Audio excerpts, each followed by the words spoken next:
Hello world, it's Goji04 with you once again. Hope you guys are doing well.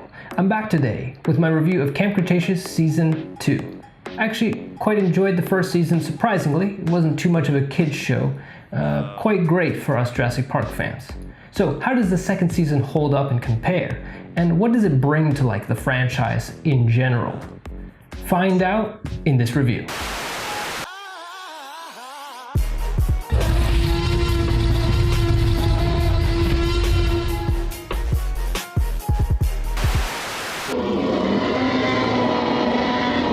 Episode 1 begins with the survivors trying to find a way to get off the island and send a signal out, right? They're running around in the main street and they're looking around for an emergency beacon they believe to be somewhere on the island. They're also feeling quite guilty about Ben, who, if you remember, at the end of the first season fell off the train and, well, supposedly didn't survive. Anyway, they're running around Main Street trying to find the emergency beacon, and after some sleuthing around they realize that a lot of things in Jurassic World were made to look like natural, but were actually like mechanical things that were kind of camouflaged. So they end up finding the emergency beacon and hope that it can get a signal out to someone to help them get off the island. A bit weird though that Miss Ronnie would, of all things, hide the emergency beacon. I don't even think that's legal. I think that needs to be something that's quite easy to find. In the second episode, we get introduced to the Baryonyxes, who really become a big part of this season, which is really cool because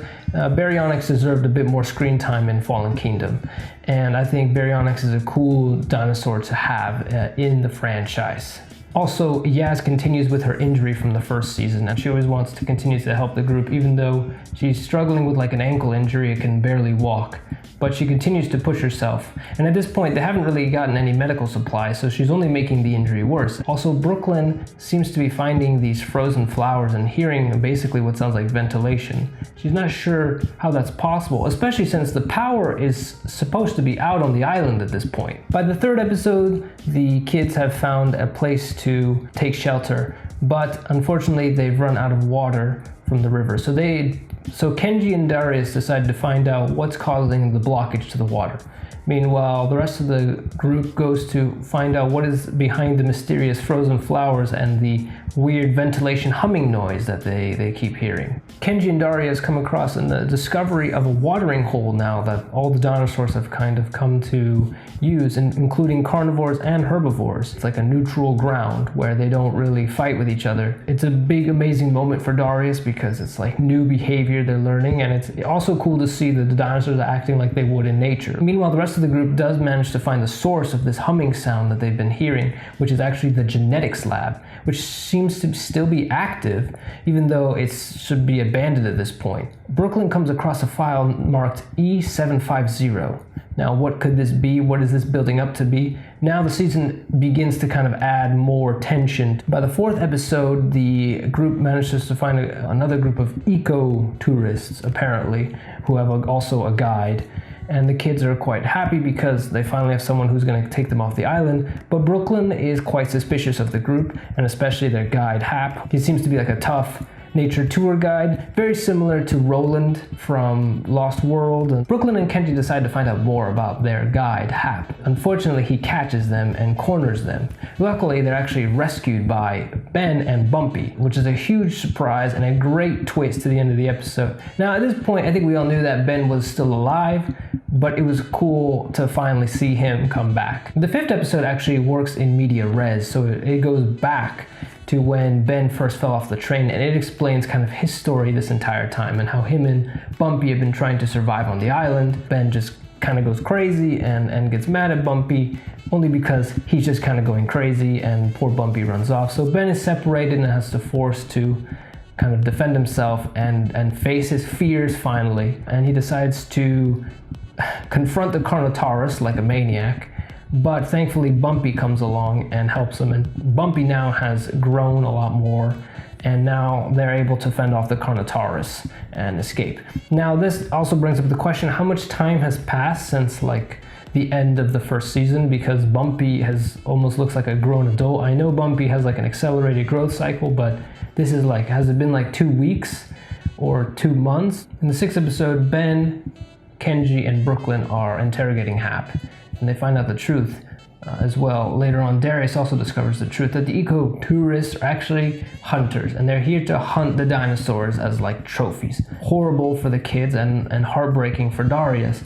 However, they give him an ultimatum. If he helps them find the watering hole, they will call in their boat, then they can all get off the island. So Darius is forced to make a choice. Darius this whole time is kind of seeing himself as the leader of the group, and he's made a promise to get them off the island, and he thinks that this is his chance. So even though he doesn't want the hunters to kill any dinosaurs, he makes a choice to help get everyone off the island, even if it means helping the hunters. But in the midst of this, he has a realization. He realizes he can't do this, so he decides to trick them. Meanwhile, Ben, Kenji, Brooklyn, and Hap find some vehicles, but they're chased by the baryonyxes.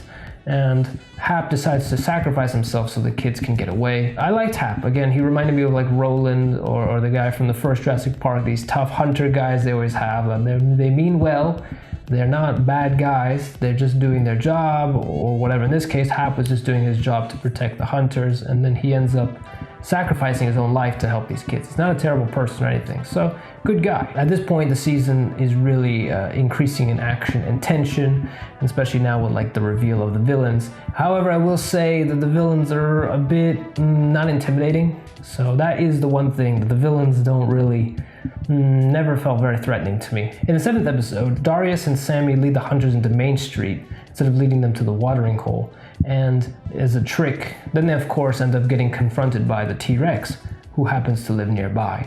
The rest of the gang decides to go underground because they think it's the fastest way to get to Main Street, and they manage to get the power turned on. They also then manage to use flickering lights and sound to distract the T-Rex so that Darius and Sammy can escape. Unfortunately, they also turned on the power to the island, which means all the dinosaurs' trackers are back on, and the hunters can now find the watering hole. They don't need Darius's help. Also, Kenji might have accidentally opened the containment for something. By the 8th episode, we come to the climatic finale. Darius decides to be a hero and go after the watering hole himself to stop the hunters, but Brooklyn comes in to stop him from being an idiot. Meanwhile, the rest of the gang manages to get some vehicles, and they scare the dinosaurs away from the watering hole so the hunters can't get after them. Also, Rexy shows up, and she eats one of the hunters. He actually gets betrayed by his crazy wife, and she ends up getting back to the boat, but the baryonyxes come after her, because during all this chaos, she actually killed one of the baryonyxes, so they get their revenge and eat her as a nice snack. The rest of the gang sits there at the port wondering what they're gonna do, and Darius says that they will find a way off the island themselves instead of waiting for someone to come and rescue them. And of course, the season ends with the reveal of a door marked E750. Overall, I thought this season was better than the first season, mainly because the first season was kind of a retelling of Jurassic World, things that we kind of already saw, whereas this season we finally got to see a lot of new things. Baryonyxes. Ceratosaurus makes an appearance.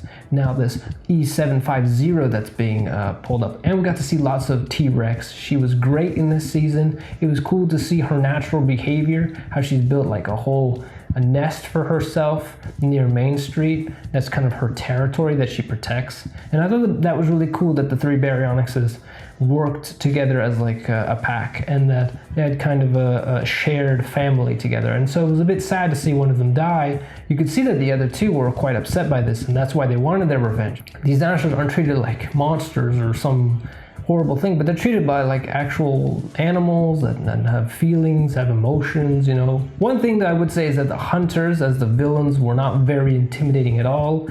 Compared to other human villains we've kind of had throughout the series. They could have done more with more interesting villains than just a couple of hunters who want to shoot some dinosaurs, especially hunters that weren't very tough or anything. They kind of came off as a very typical unhappy married couple more than some very threatening and dangerous hunters.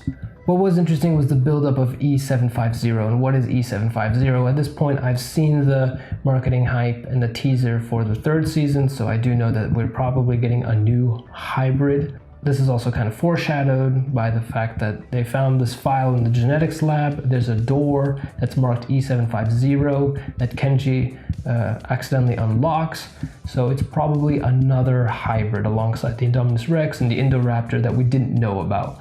And honestly, this makes sense because I'm sure before the Indominus Rex, Dr. Wu and his team were creating other monstrosities, and this was another one that this was probably like a prototype Indominus Rex or Indoraptor that was never fully developed, which is really cool. I'm excited that they're adding more to that. I think that this is a great way to do it through the show, because you can kind of use Camp Cretaceous to reveal a bit more of this universe. You can bring in new hybrids that we haven't seen before. So look forward to that when I finally get around to my review of season 3. Also, in other news, the Jurassic World Evolution 2 trailer was revealed at E3. The new trailer actually shows some of the new things that are coming to the game. According to the footage, the park is now in the mainland, or at least that's kind of the way it seems to be. It's kind of a different setting. There's like mountains with snow in the background. There's more of like forest that would be more akin to forests in like North America. You'll be building a park. I assume it's like a park or some kind of sanctuary for the dinosaurs.